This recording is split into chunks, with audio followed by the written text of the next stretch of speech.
नमस्कार छात्रगण।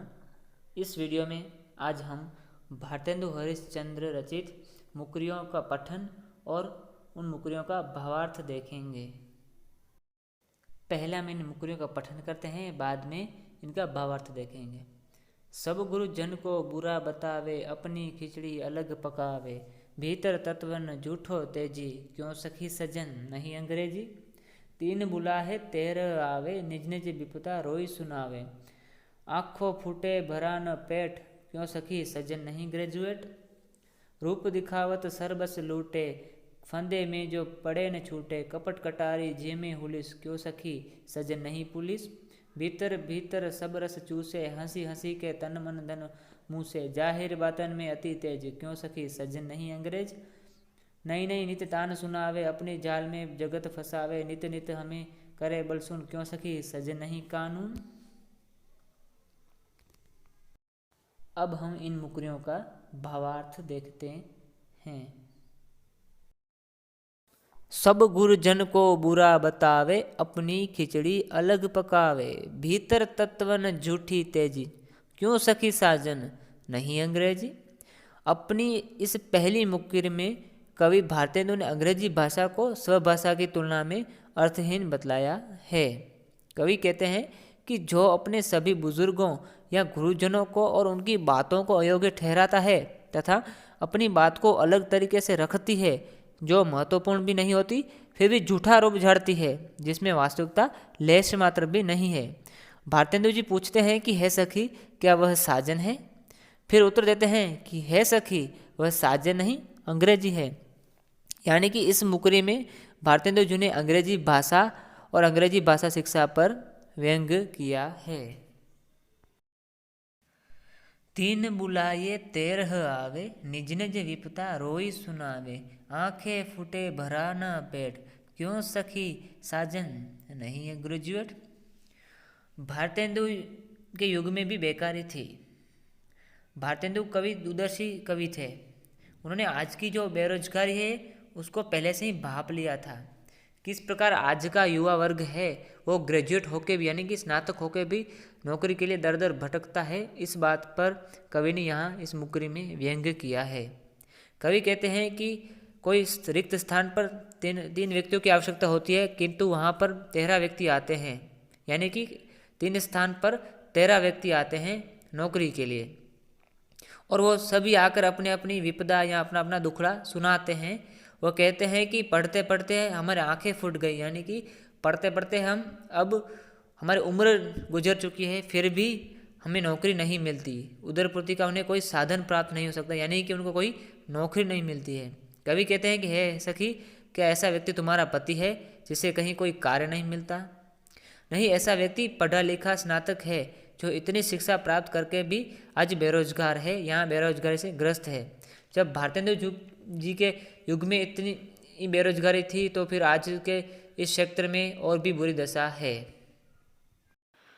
आज देश के हजारों युवा स्नातक होते हुए भी, ग्रेजुएट होते हुए भी आज नौकरी के लिए दर बदर भटकते हैं। भारतेंदु ने इसी बात को अपनी इस मुकरी में प्रस्तुत किया है। रूप दिखावत सब रस लूटे, फंदे में जो पड़े न छूटे। कपट कटारी जिह में हुलिस, क्यों सखी साजन नहीं सखी पुलिस। प्रस्तुत मुकरी व्यंग्यपूर्ण है। कवि ने देश में होने वाले पुलिस के अत्याचारों का वर्णन प्रस्तुत मुकरी में किया है। कवि कहते हैं कि अपना स्वरूप अर्थात वेशभूषा दिखलाकर मनुष्य का सब कुछ लूट लेने का सामर्थ्य रखते हैं। जिसे वे अपने फंदे में फांस लेते हैं वह कभी छूट नहीं सकता है। कपट रूपी कटारी को हृदय में भोंक देते हैं, अर्थात सदैव कपटपूर्ण व्यवहार करते हैं। कवि पूछते हैं कि हे सखी, क्या वह साजन है। फिर उत्तर देते हैं कि नहीं सखी, वह पुलिस है। यानी कि देश में होने वाले पुलिसों के अत्याचारों का वर्णन किया है और उन पर व्यंग्य किया है कवि ने इस मुकरी द्वारा। भीतर भीतर सब रस चूसे, हंसी हंसी के तन मन धन मुँह से। जाहिर बातन में अति तेज, क्यों सखी साजन नहीं अंग्रेज। प्रस्तुत मुकरी भी व्यंग्यात्मक मुकरी है। कवि ने इसमें अंग्रेजी शासन की ओर कटाक्ष किया है। अंग्रेजों की नीति को व्यक्त करते हुए कवि कहते हैं कि वह अंतःकरण में प्रवेश करके अपनी मीठी मीठी बातों द्वारा और हंसते हंसते विनोदपूर्ण बातों द्वारा संपूर्ण रस चूस लेते हैं और शरीर, मन और धन को चुरा लेते हैं। वह प्रत्यक्ष में ऐसे तेज दिखाते हैं बातों में, अपनी बातों में अंग्रेज ऐसा तेज दिखाते हैं कि मनुष्य उनकी बातों से प्रभावित हो जाता है या उनकी ओर आकर्षित हो जाता है। कवि फिर से पूछते हैं कि हे सखी, क्या वह पति है? फिर उत्तर देते हैं कि नहीं सखी, वह अंग्रेज है। तत्कालीन देश था जो अंग्रेजों के शासन से दुखी था, यानी कि अंग्रेजों के अत्याचार से तब देश दुखी था। उस समय देश दुखी था। अंग्रेजी वर्ग था वो देश के जनता पर शोषण कर रहा था या उन पर अत्याचार करता था। कवि ने अंग्रेजों की स्वार्थपूर्ण नीति पर यहाँ व्यंग्य किया है। किस प्रकार स्वार्थपूर्ण नीति से अंग्रेज देश पर शासन कर रहे थे, अतः जनता दुखी थी। तो अतः कवि ने इस मुक्ति द्वारा अंग्रेजी शासन पर व्यंग्य किया है। नई नई नित तान सुनावे, अपने जाल में जगत फंसावे। नित नित हमें करे बल सून, क्यों सखी साजन नहीं कानून। व्यंग्यात्मकता मुकरियों की विशेषता है। कानून भी स्वयं नहीं है। भारतेंदु जी का विचार जो प्रतिदिन नई नई कानून की धाराएं बनाता है और इनके द्वारा अपने जाल में संसार के लोगों को फंसाता रहता है, जो हमें सदैव वह प्रतिदिन शक्तिहीन कर देता है। कवि कहते हैं कि हे सखी, क्या वह पति है? सखी, वह पति नहीं अपितु कानून है। इस प्रकार भारतेंदु जी ने अपनी मुकरियों में व्यंग और मनोरंजन के साथ साथ तत्कालीन विभिन्न परिस्थितियों पर भी प्रकाश डाला है। भारतेंदु जी ने अपनी मुकरियों में अंग्रेजी भाषा और अंग्रेजी शिक्षा पर व्यंग्य किया है।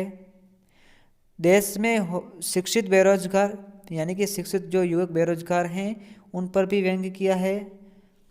देश में होने वाले पुलिस के अत्याचारों का वर्णन किया है और अंग्रेजों की स्वार्थपूर्ण नीति का भी वर्णन किया है, यानी उन पर व्यंग्य किया है। और कानून पर भी उन्होंने अपनी मुकरियों में व्यंग्य किया है। मुकरियों की बातें द्विअर्थी होती है, इससे बुद्धि की कसौटी भी होती है।